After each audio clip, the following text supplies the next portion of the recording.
Hello, how you doing? Okay, a common criticism with my work is I'll hear people say, Angie, it's not about transgender people, or it's not about legalizing cannabis, or it's not about the First Amendment right, If you're trying to figure out how to fix our society's problems, you gotta make an example of something sometimes, to explain it, And those are perfect examples, and they're the examples that I usually use. So when you watch this, if you're like, oh my gosh, like you need to understand the duality of what's being said. There's like what I'm saying, and sometimes there's the implications and what and how that applies, because it really is like cannabis is enough. Like the Bible's right. You legalize cannabis. The mental processes everybody's going to have to go through to figure out why cannabis should be a First Amendment right for everybody would fix all of our problems. By the time everybody understands why cannabis should be a First Amendment right, it's hard to imagine we could have any problems left after that. If you just spend some time thinking about it, like all the mental processes people would have to go through. Like, you mean trickle down? I mean, like, conservative Republicans, you listen to their solutions and they hire an accountant. They say, what we need to do to fix our problems is an accountant. And that's what they think is relevant, is accounting. They think we'll fix our problems by accounting. And if you do your accounting right, everything will trickle down and everyone wins, But that's absolutely bullshit. That's like crap. That's the dumbest idea out there, And there's a bunch of people that believe it just because it's so hard to do math and your mind's lazy. You're like, you hear a person like that say all those numbers and everything, you assume they know what they're talking about.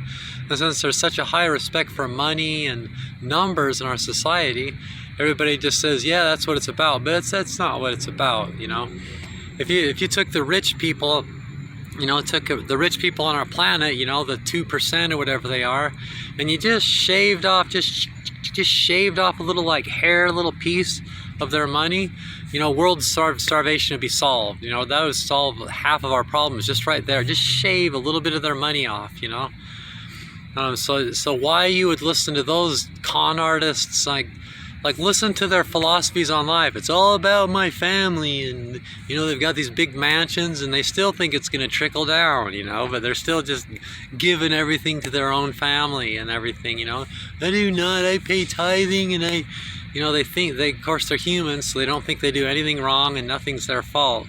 But you just got to open up your eyes to who's actually running the things. It's the rich people that's running things, and they would want you to think accounting's the right thing, but really it's not. It's apathy, like Jane Goodall says. Apathy is the problem, the narcissist epidemic, That's really the problem. So you have to put a lot of people are narcissists, not, generally they say you can't fix a narcissist, but the type of narcissists that we have been, society pushes you that way, because we say, hey, are you going to school? Hey, do you have a job? Well, that's just great, and if you don't have a school and job, that means you're not doing great. Everybody has it all figured out, but nobody's put any brains behind the things they're saying. They're just repeating back the things that we teach each other to say to each other, to make each other sound smart and to make it sound like we get it.